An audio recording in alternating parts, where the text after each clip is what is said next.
Bonjour, bien-aimés amoureux du Christ, amoureux de l'Évangile. Nous sommes aujourd'hui dans notre émission L'Essentiel. Nous recevons un homme de Dieu, un serviteur de Dieu, un serviteur puissant qui œuvre du côté de la prophétie. Et pour ces numéros, nous allons parler d'un thème qui est aussi son livre, qui s'intitule Le vrai fils et fille de Dieu. Sommes-nous réellement fils et filles de Dieu? Qu'est-ce qu'il faut pour être fils de Dieu? C'est autour de ces sujets que nous allons échanger. Mais avant de parler de ce sujet qui est son livre aussi, je m'en vais d'abord saluer le serviteur de Dieu. Homme de Dieu, bonjour. Bonjour Papa Jonathan. Comment vous allez? Nous tenons par la grâce de Dieu. Vraiment, je suis très content de vous recevoir dans notre magazine. Merci pour l'invitation, ça me vaut droit au cœur. Alors, la première question, je voudrais que vous puissiez vous présenter pour tous les peuples de Dieu que vous regardez aujourd'hui.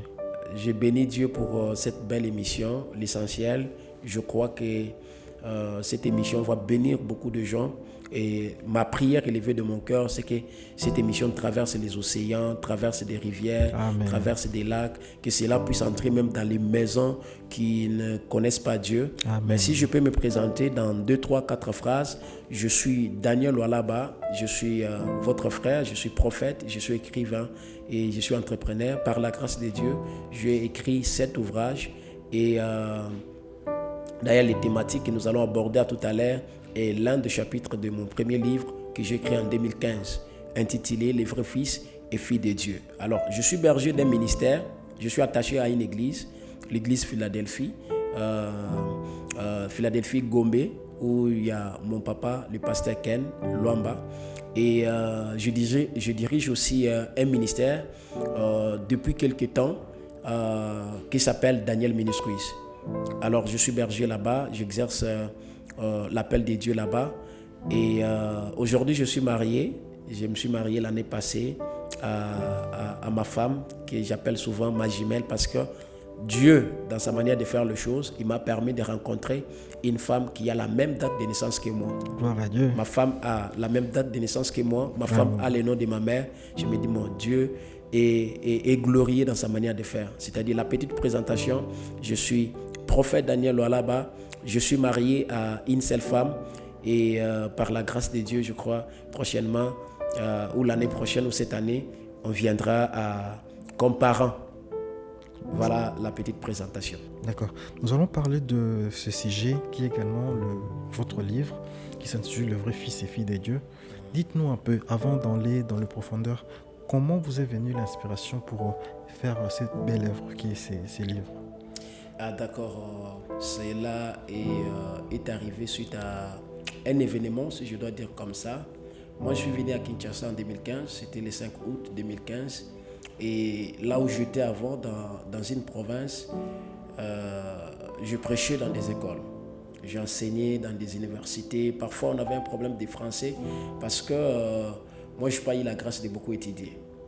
Et quand je suis arrivé ici, c'est les mêmes choses que je voulais reprendre, mais ça ne tenait pas, ça ne marchait pas. Jusqu'à ce que j'ai rencontré quelqu'un qui m'a invité dans leur université, qu'ils avaient un groupe de prière si je pouvais aller exhorter. Et arrivé là-bas, ils avaient un groupe qu'on appelait GBI de leur université. Je trouvais que celui qui m'avait invité avait déjà un problème. Le problème, c'est qu'il avait enceinté une femme. Il avait enceinté une femme et il continuait à servir. Il y avait certaines personnes qui étaient au courant, d'autres n'étaient pas au courant. Et arrivé sur place, son adjoint, lui aussi avait le même problème. Et entre-temps, j'ai reçu une sœur après ce moment de prière qui me parle qu'ils sortaient avec leur secrétaire. Moi, j'étais un peu étonné parce que il n'y avait pas longtemps que je venais de me convertir aussi. Je me posais la question, mais comment le berger a déjà enceinté, son adjoint a déjà enceinté? Et là, je suis face à une fille qui me parle, qui sort avec l'un des serviteurs, si je dois dire ça, au milieu de leur groupe. Ça m'avait beaucoup dérangé et quand je suis rentré, je me suis posé la question, est-ce que réellement ces gens savent ce qui est être enfant de Dieu? Voilà, être enfant de Dieu, ce n'est pas prêcher, ce n'est pas beaucoup prier. Être enfant de Dieu, c'est autre chose que ça. Et c'est là que j'ai commencé à me poser des questions. C'est quoi être enfant de Dieu et c'est quoi être un fils de Dieu? Parce qu'il y a la différence entre enfant et le fils. Et c'est par là que je commençais à sortir les idées, les recherches et il y avait aussi les inspirations qui arrivaient et c'est comme ça que j'ai écrit les livres. En tout cas, ces livres, je vous les recommande. C'est un bel ouvrage. Et pour entrer dans le vif de notre sujet, la première question que j'aimerais vous poser, c'est quoi être un fils de Dieu? C'est quoi véritablement être fils ou fille de Dieu? Alors, je veux qu'avant que je commence à répondre à certaines questions, que nous puissions lire la parole de Dieu. Parce qu'il n'y a pas d'histoire sans la parole. Il n'y a pas un changement sans la parole. Alors vous allez comprendre que dans Romains le chapitre 8, le verset 14, la Bible dit « Tous ceux qui sont conduits par l'Esprit de Dieu sont fils de Dieu ». Je reprends, tous ceux qui sont conduits par l'Esprit de Dieu sont fils de Dieu. Comment devenir fils? Pour arriver à la dimension des fils, vous devez commencer d'abord par la dimension d'enfant. Parce que vous ne pouvez pas aller réussir à l'université si auparavant vous n'avez jamais été aux humanités. Alors, pour devenir enfant, c'est quelque chose de très simple. Aujourd'hui, dans nos églises, on commence à nous compliquer avec beaucoup de principes. Avec beaucoup d'humilité, moi je dis, pour devenir enfant de Dieu, c'est croire au Seigneur Jésus-Christ comme Seigneur et Sauveur. Dès que vous croyez, vous devenez automatiquement enfant de Dieu. Sans oublier que quand vous croyez, il y a des choses à abandonner. Il y a des choses à laisser. Parce que moi je dis, quand vous êtes païen, la seule prière que Dieu peut écouter de vous, c'est la repentance. Si vous ne commencez pas par la repentance, tout ce que vous allez faire là, ça sera comme le bruit que vous êtes en train de faire au milieu des autres. C'est-à-dire pour devenir enfant de Dieu, vous devez croire et accepter le Seigneur comme Seigneur et Sauveur. Et pendant un moment donné, Dieu va vous apprendre, Dieu va vous enseigner. Il y a quelque chose, il y a comme une sémence qui naît en vous, qui va commencer à grandir pour vous amener dans la dimension des fils. Voilà comment c'est un processus. Donc, on commence d'abord par être enfant de Dieu. On commence par être enfant de Dieu parce qu'il y a une théologie qui refuse ça. Mais moi, je reste dans ce que Dieu m'a parlé et dans ce que j'ai compris à la lumière de la parole. Si tel était le cas, pourquoi on parle des termes fils dans la Bible et on parle aussi des termes enfants? Par exemple, même à la naissance, Ésaïe, quand il donnait la prophétie sur la naissance de Jésus, il n'a pas dit un fils, il n'a pas parlé que des fils. Il a parlé un enfant nous est né et un fils nous est donné. Ça veut dire que l'enfant naît de son père et le fils est donné par son père. Le fils est donné par son père, donc il faut d'abord commencer par être enfant de Dieu en recevant Jésus-Christ comme son Seigneur et son Sauveur, naître de nouveau, devenir enfant. Pour devenir enfant. Et quand on est de nouveau, on est maintenant enfant de Dieu. On est maintenant enfant de Dieu. Maintenant, pour devenir fils de Dieu, comment on procède? Qu'est-ce qu'il faut faire pour passer cette étape-là? Alors, le passage que je viens de lire, que l'apôtre Paul a écrit aux Romains, dit « Tous ceux qui sont conduits par les fils de Dieu sont fils de Dieu ». Quelqu'un va me dire, est-ce qu'un enfant n'est pas conduit par le fils de Dieu? Je vais un peu parler un peu de l'enfant. Vous voyez, avec l'enfant, tel que nous sommes dans ce studio, l'enfant peut entrer ici avec un pot. Il peut faire caca, il ne sera pas gêné. Il peut amener, je ne sais pas, le pot là au salon, les parents sont là, les visiteurs sont là. Ça ne lui dérange pas. Le problème, ce n'est pas le pot qu'il a amené. Le problème, c'est le niveau de réflexion qu'il a. Vous voyez un peu. Alors, même si je peux toucher un autre exemple, aujourd'hui, on nous enseigne de Salomon. Et de Samson plutôt. Samson a écroulé toute une maison, il a tué une grande foule parce qu'il y a un enfant qui l'a aidé de toucher les colonnes. Parce que si cet enfant-là n'était pas présent là-bas, je ne sais pas si Samson allait faire ce qu'il avait fait. Alors il faut faire beaucoup attention avec les enfants. C'est comme ça, quand vous devenez enfant, il y a deux choses que vous ne pouvez pas faire parce que vous n'êtes pas mature. La dimension des fils commence à prendre vie dans la vie de l'enfant lorsqu'on commence à constater la maturité. Et celui qui est mature n'a pas besoin qu'on l'exhorte pour aller chercher Dieu. Il connaît déjà que si je respire, il y a un Dieu qui m'a gardé. Alors quand il y a un programme de prière dans mon église, Je ne suis pas obligé de recevoir une affiche de mon pasteur pour me rendre à l'église. Je veux aller à l'église parce que c'est une recommandation. C'est un ordre divin de s'approcher dans la présence de Dieu à chaque fois qu'on nous donne l'opportunité de s'approcher. À chaque fois qu'on lui donne l'opportunité de s'approcher. Alors, vous avez parlé dans les livres, comme on va exploiter aussi les livres, de l'amour du fils pour son père. Donc, quand on est devenu fils, on doit manifester un certain amour pour son père. Et l'amour, comment on doit prouver cet amour-là pour son père? Il n'y a pas d'amour pour son père si vous n'appartenez pas à votre père. Pour aimer votre père, vous devez d'abord l'appartenir. C'est comme ça, avant d'arriver à l'amour pour son père, je parle d'appartenir à son père. L'histoire de Jésus nous montre clairement qu'à un certain niveau, Jésus a parlé à ses parents pour leur expliquer que pourquoi vous me cherchez. À un moment donné, Jésus a disparu en face de Joseph et Marie. Ils sont partis à sa recherche. Et Jésus leur dit, pourquoi me cherchez-vous alors, je suis en train de paraphraser pour ne pas dire des bêtises, alors que je suis en train d'accomplir l'œuvre de mon Père.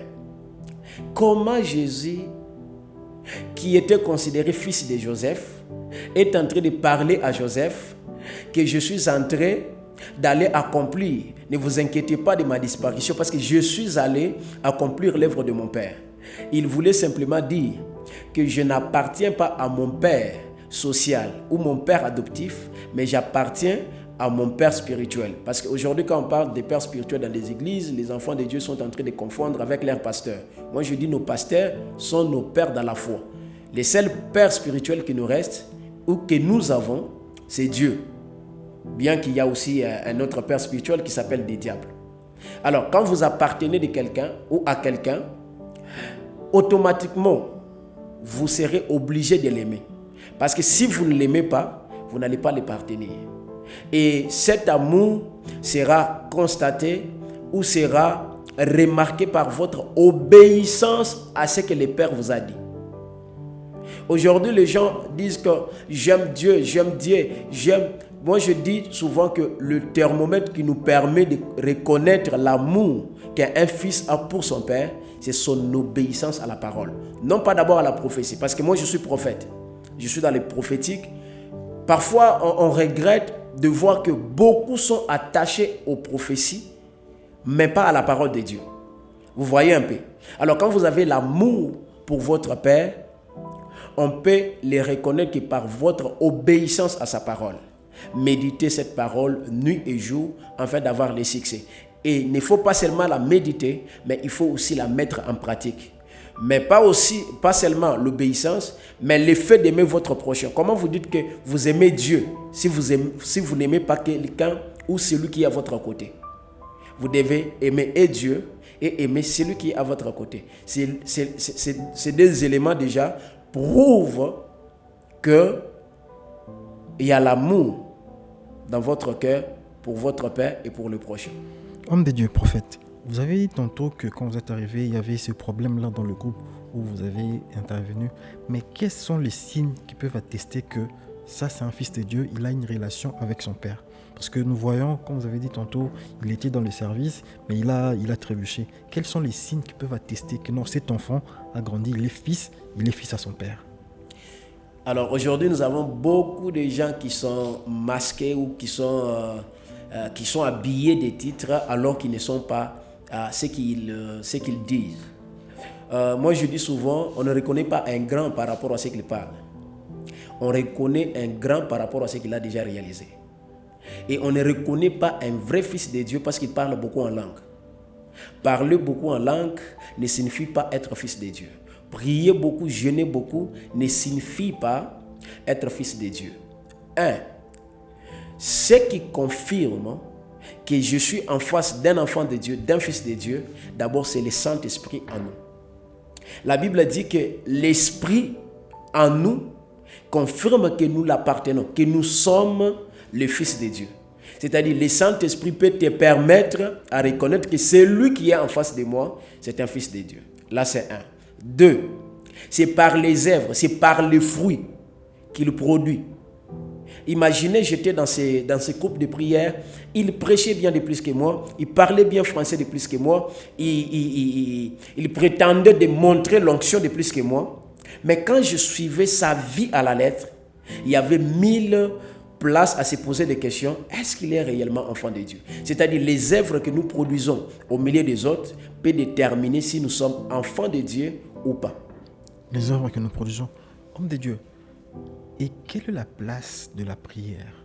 Parce que nous voyons un fils, il doit parler avec son père. Un fils doit être en communion avec son père. Mais nous disons fils de Dieu. Et quelle est la place de la prière dans notre communion avec notre Père?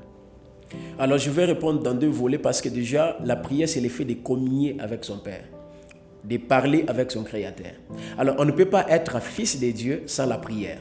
Parce que même Jésus à son vivant, il nous a dit prier sans cesse. C'est-à-dire il y a une grande place dans la vie d'un fils de Dieu par rapport à la prière. Parce que si vous ne priez pas, la Bible même dit priez afin que vous ne tombez pas dans la tentation. C'est-à-dire que la prière vous garde debout. Et si vous ne priez pas, je me dis que vous serez en train encore de vous éloigner avec votre Père. Parce que la prière, c'est le dialogue qui se passe entre le Fils et le Père. Ça veut dire que le Fils doit cultiver dans son esprit cet aspect de prier de temps en temps. À chaque fois que Dieu vous donne l'opportunité à prier. Prier pourquoi? Prier pour cultiver notre communion avec le Seigneur. Prier pour ne pas tomber dans la tentation. Prier peut-être pour les besoins, les soucis, les problèmes que nous avons. La prière n'est pas mauvaise. Si vous êtes enfant de Dieu, si vous êtes fils de Dieu, n'oubliez pas l'aspect de la prière. Priez le matin, priez à midi, priez le soir. J'aime ce que l'homme de Dieu, le pasteur Sanogo, je ne sais pas si j'ai bien prononcé les noms, et enseigne à ses disciples. Il dit que priez à chaque fois que Dieu vous donne l'opportunité de prier, mais priez partout où vous vous retrouvez. Dans les toilettes. J'ai toujours été choqué. Il dit, même dans les toilettes, pendant que tu fais les besoins, prie. Au marché, prie. Pendant que tu prépares, prie. C'est-à-dire, lui, il dit, la prière, c'est une respiration pour tout fils de Dieu. C'est-à-dire, à chaque fois, partout où vous êtes, même au travail, priez. Vous savez que dans beaucoup de boîtes, des entreprises, aujourd'hui, chacun est attaché à quelque chose. Et vous allez remarquer que ceux qui sont dans le monde occulte vont vous dire, vous aussi avec vos histoires de prières là, vous vous attachez aux choses que vous ne maîtrisez pas. Non, ce n'est pas que vous ne maîtrisez pas. Ils savent que lorsque vous priez, vous dérangez leur travail, vous dérangez leur atmosphère. Alors, qu'est-ce qu'il faut faire? Il faut vous décourager, il faut vous dire des choses. J'aimerais dire à quelqu'un qui est en train de nous suivre, l'essentiel, c'est aussi savoir prier, savoir chercher Dieu. L'essentiel, c'est aussi savoir prier, c'est savoir chercher Dieu. Homme de Dieu, nous sommes dans la vie actuelle, nous sommes en RDC, nous sommes jeunes, parce que c'est une émission qui parle aux jeunes. Quand les épreuves arrivent, quand les difficultés arrivent, comment un enfant de Dieu, un jeune qui est fils de Dieu, comment il doit réagir? Déjà, la Bible dit, ne vous inquiétez de rien, mais en toute chose, faites connaître à Dieu vos besoins par des prières, des supplications, etc. Quand vous êtes dans des difficultés, la première des choses à faire, c'est de ne pas penser à ton oncle qui a peut-être le moyen. Parce que l'humain, parfois, déçoit. Je me souviens, à une période, j'étais en train d'organiser mon mariage. Par la grâce de Dieu, je me connais avec beaucoup d'autorité, avec beaucoup de personnalités, déjà bénies, avec beaucoup de moyens. Je me disais, bon, quand moi, je vais seulement mettre à la date, je vais contacter ces gens-là, non, ça va passer. Papa Jonathan, je vous dis, je vis la main de Dieu. Dieu d'abord m'a enseigné de ne pas me compter sur les gens. Même dans la Bible, il a dit, maudit celui qui se confie à l'homme. Mais pendant que j'organisais ce mariage, j'avais oublié ce passage. Je me disais, bon, je me connais avec tel ministre, j'ai des gens à la présidence, je vais appeler, ça va marcher. J'ai appelé ces gens-là, on pouvait que me promettre, mais sans réagir. Mais à la dernière minute, imaginez, moi je me suis marié à l'hôtel du Fleuve, j'avais vraiment une facture très élevée qui était très compliquée. Alors, le jour que je réalise que les hommes commencent à me décevoir, je dois recourir à mon Père. Parce que Jésus, lorsqu'il enseigne à ses disciples, il dit, lorsque vous priez, dites ceci, notre Père qui est aux cieux. Il voulait simplement les inculquer que celui qui est au-dessus là n'est pas seulement mon Père, il est aussi votre Père. Et le jour que je commençais à prier et à parler à ces pères-là, je vis ces pères-là réagir. Qu'est-ce que je suis en train de dire? Quand vous traversez des moments difficiles, il ne faut pas regarder les réalités, mais attachez-vous à la vérité qui est la parole. La Bible dit, invoque-moi au jour de la détresse, je te répondrai. J'ai mal, je souffre, je suis malade, j'ai un problème quelconque. Je peux qu'invoquer celui qui peut faire au-delà des limites. Quand vous pensez à votre oncle qui peut réagir, l'oncle peut vous donner quelque chose, l'oncle peut vous soutenir, mais il ne continuera pas à vous soutenir à chaque fois que vous avez des problèmes. Alors je viens parler à un jeune qui regarde l'émission de l'essentiel. Quand vous avez des problèmes, quand vous êtes dans des difficultés, allez dans votre maison, priez, cherchez Dieu et regardez Dieu. Ayez la foi. Acceptez que Dieu peut résoudre votre problème. Il dit que celui qui s'approche de Dieu, là c'est dans la parole, il dit que celui qui s'approche de moi croit que j'existe et que je suis le rémunérateur de ceux qui me cherchent. C'est-à-dire, je n'ai jamais vu quelqu'un chercher Dieu et rester la même personne. Quand vous le cherchez, il finit toujours par se révéler à vous. Mais la seule condition, c'est de croire que celui que je suis en train de chercher peut changer ma situation. De croire que celui que je suis en train de chercher peut changer. Chers frères, chères sœurs, ce que nous vous demandons, c'est de croire. Quand tu es fils de Dieu, tu n'es pas seulement enfant de Dieu, tu es fils de Dieu, tu as reçu Jésus. Il faut croire quand tu parles à ton Père. Parce que l'homme de Dieu vient de le dire. Quand Jésus parlait avec ses disciples, il leur montrait la prière, il disait, dites notre Père. Il n'a pas dit dites mon Père. Il n'a pas dit de dire le Père de Jésus. Il a dit dites notre Père. Parce qu'il est notre Père à tous. Dès que tu as Christ en toi, Dieu devient ton Père. Alors, quand tu parles avec lui, sois conscient de l'état avec lequel tu es. Homme de Dieu, nous allons progresser. Quelle est la différence qu'on peut voir entre un enfant de Dieu, un fils de Dieu et celui qui ne l'est pas? Quelle est cette différence qu'on peut remarquer quand on est au milieu de la société? On va remarquer par leurs œuvres.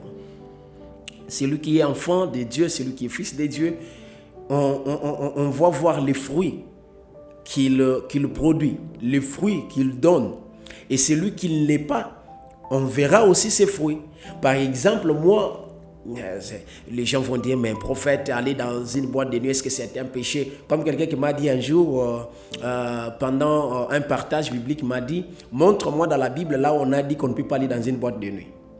Et déjà, je lui avais choqué, je lui ai dit, vous savez, à chaque fois quand vous partez, parce que déjà l'atmosphère qui est dans une boîte de nuit ne vous édifie pas. N'apporte rien si c'est les désirs de la chair. C'est-à-dire, celui qui n'est pas fils de Dieu est attaché au désir de la chair. Alors que celui qui est fils de Dieu est attaché au désir de choses spirituelles, les choses d'en haut. C'est comme ça que je reviens toujours à ces passages qui disent tous ceux qui sont conduits par les fils de Dieu, par l'Esprit de Dieu sont fils de Dieu. C'est-à-dire, l'Esprit de Dieu ne va pas te conduire dans un hôtel pour aller coucher avec une femme. Je ne dis pas qu'aller dans un hôtel, c'est un péché. On peut aller dans un hôtel pour se reposer. Moi, 2-3 fois, même avant le mariage, j'étais dans un hôtel pour me reposer. À chaque fois qu'on m'invite à gauche, à droite, dans d'autres pays ou dans d'autres provinces, je suis logé à l'hôtel. Mais aller à l'hôtel avec une femme que vous n'avez pas honorée, que vous n'avez pas épousée, ça, ce n'est pas l'Esprit de Dieu. Ça, c'est le désir de la chair qui vous a amené. Et je lui ai dit, quand vous allez dans une boîte de nuit, vous fumez, vous n'êtes pas différent d'une ancienne voiture qui donne le fumet comme je ne sais pas quoi. Vous voyez, quand vous ouvrez la sardine, par exemple, Diamond, Annie, vous allez remarquer que beaucoup de sardines n'ont pas de tête. Moi, j'ai défini les gens qui entrent dans des boîtes de nuit comme des sardines qui n'ont pas de tête. Parce que celui qui a la tête ne peut pas entrer dans une boîte de nuit. Je n'ai jamais été là-bas, mais une fois j'étais à la porte d'une boîte de nuit. Les bruits que j'ai entendus, les choses que je vis à la porte là qui s'est passé là-bas, je me suis dit, celui qui a la tête ne peut pas y accéder. Vraiment, homme de Dieu, on va bientôt chuter pour ces numéros. J'ai une question toute simple. Être un fils de Dieu est-elle un privilège que Dieu nous a donné?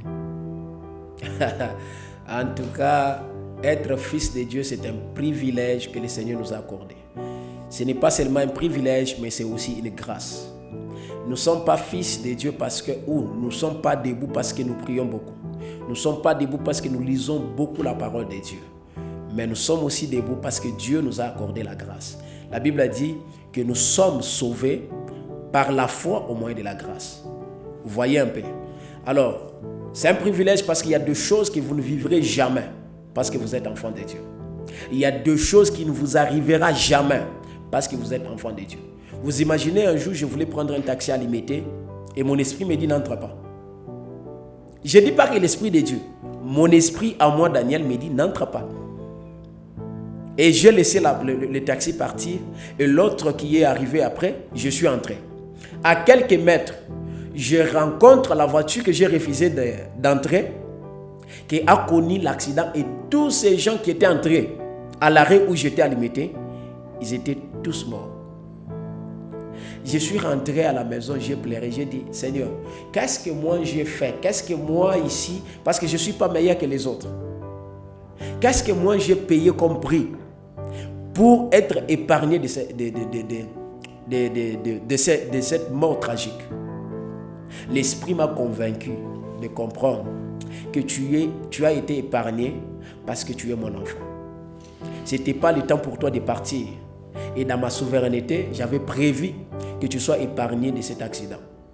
Et c'est comme ça que je dis, être enfant de Dieu, c'est un privilège. Il y a des choses qui ne t'arriveront jamais. Il y a des rêves qui ne t'arriveront jamais. Parfois, quand on n'est pas enfant de Dieu, vous êtes là en train de dormir, vous rêvez qu'on est en train de vous tranquiller, vous rêvez des histoires.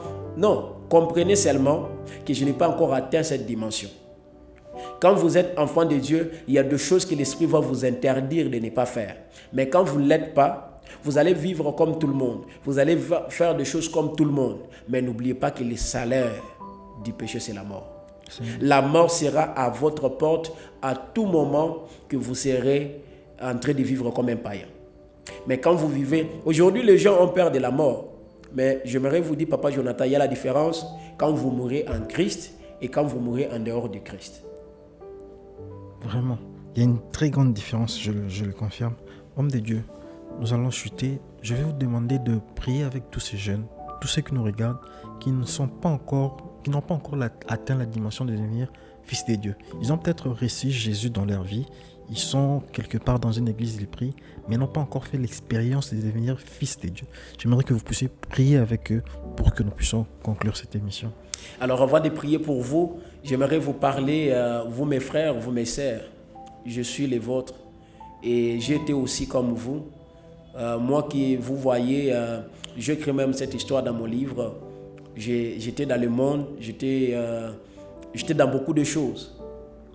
Et gloire à Dieu pour moi, alors que Papa Lemloto était parti, ou il a décédé, je me suis posé beaucoup de questions. Si je meurs aujourd'hui, où sera ma place? Parce que je regardais ce que Papa Alain faisait. Et quand j'ai appris la nouvelle, j'ai dit pourquoi le Seigneur a permis cela. Je ne sais pas si c'était le temps de Dieu, mais moi, il y a quelque chose qui m'a attiré. C'était là où il était en train de se diriger. Je ne suis pas Dieu ou je ne suis pas venu dire ici que Papa Lemloto est au paradis. Mais je suis en train de dire le service qu'il a apporté, la bénédiction qu'il a été pour le peuple de Dieu. Je crois qu'il est dans son repos. Et c'est là que j'ai pris la décision de venir ou de revenir à Dieu. La prière que je vais faire aura la capacité, aura de l'impact, aura de l'influence sur vous lorsque vous allez décider de revenir vers Dieu. Il dit, venez à moi, vous tous qui sont fatigués, chargés. Tu n'es pas fatigué de vivre ce que vous traversez. Tu n'es pas fatigué de continuer à coucher avec cette fille que tu n'as pas épousée. Tu n'es pas fatigué de continuer à boire, à vivre. Et regardez, parfois, quand tu prends l'alcool, tu deviens ivre, tu deviens bête, tu n'arrives pas à comprendre à quoi tu es appelé à faire, comment faire certaines choses. J'aimerais te dire que c'est possible encore de revenir. Il ne faut pas résister parce qu'il y a tes amis qui vont rigoler. Il ne faut pas résister parce qu'il y a des gens qui vont te condamner. Mais plutôt, il faut prendre la décision parce que Dieu t'aime. Pourquoi tu continues à vivre? Pourquoi tu continues à respirer? Alors, avec tout ce que tu as eu à faire, ça veut dire que Dieu a une mission avec toi. Il t'appelle. Dieu parle qui parle les hommes. Peut-être tu vas dire, bon, c'est un jeune comme moi qui est en train de parler. Mais parfois, c'est la voix de Dieu qui parle dans la bouche d'un jeune. Je t'en supplie pour l'amour du Seigneur et reviens. De l'autre côté, il y a les miels, il y a les sucres, il y a la paix, il y a beaucoup de choses. Il y a même la beauté. Parfois, il y a des gens que j'ai exhortés en l'air disant, le péché peut détruire même votre beauté. Alors avant de prier pour vous, la seule chose que je vous demande, revenez à Dieu. Revenir, ce n'est pas seulement aller à l'église. Revenir, ce n'est pas s'attacher à un pasteur. Revenir, c'est comprendre que c'est Christ qui est mort à la croix. C'est Christ qui est. Ce n'est pas Branham, ce n'est pas Mahomet, ce n'est pas, je ne sais pas, Kadima Mouakoudi. Non, c'est Jésus qui est allé. Il dit dans sa parole en Jean que je donne ma vie de moi-même et personne ne me l'ôte. Car Dieu a tant aimé le monde qu'il a donné son Fils unique afin que quiconque croit en lui ne périsse pas, mais qu'il ait la vie éternelle. Alors reviens juste à lui. La seule chose que je te demande, je ne te demande pas beaucoup. Je ne te demande pas d'aller à la montagne, à Manguenguengue. Je te demande, reviens à lui. Accepte qu'il est ton serveur. Abandonnez. Allez, lisez sa parole. Comprenez ses commandements. Appliquez ses principes. Vous allez voir que certaines choses vont quitter votre vie. Et vous allez recommencer une nouvelle histoire avec le Seigneur. Alors je viens prier pour vous. Seigneur Dieu de grâce, je prie pour mon frère, je prie pour ma soeur. Ma prière pour eux, c'est que tu les gardes, que tu les bénisses et que tu les protèges, que tu les attires encore vers toi. Qu'une puissance descende là où ils sont, alors qu'il est en train ou qu'elle est en train d'écouter cette prière qui soit dans la bouche de ton serviteur. Fais quelque chose pour eux, qui deviennent tes enfants, qui deviennent tes fils, qui deviennent, oh Dieu, le personne attachée à toi. Seigneur Jésus, agrée-les alors qu'ils se répandent, alors qu'ils s'approchent de toi. Je prie, aie miséricorde de tes enfants et pardonne-leur et qui te donne et donne-leur la force, donne-leur l'intelligence et la sagesse et que ton Esprit Saint les dirige. Amen. À partir de maintenant, je suis en train de prier. Amen. Qui marche selon ta parole. Amen. Qui marche selon ce que tu nous as prescrit. Amen. Dans le nom puissant de Jésus de Nazareth. Avant de finir ou de dire Amen, j'aimerais que tu reprennes cette prière après moi. Seigneur Jésus, je prends la décision ces jours de t'appartenir. Je prends la décision de t'aimer. Je prends la décision de te servir. Tu es mon Dieu, mon roi. J'abandonne le péché. J'abandonne ce qui n'honorait pas ton nom. Pour ta seule gloire, je décide de quitter le péché. Purifie ma vie.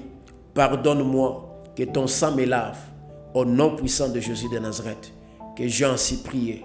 Avec multiples actions de grâce, nous disons Amen. Amen. Nous sommes heureux de vous recevoir dans la famille de Fils de Dieu, vous qui avez fait cette prière avec l'homme de Dieu. Pour ce numéro, prophète, on s'arrête là, on va se voir pour un prochain numéro pour continuer de parler de ce bel ouvrage. Merci beaucoup. Merci, Papa Jonathan. Que Dieu vous bénisse et on se voit pour un prochain numéro.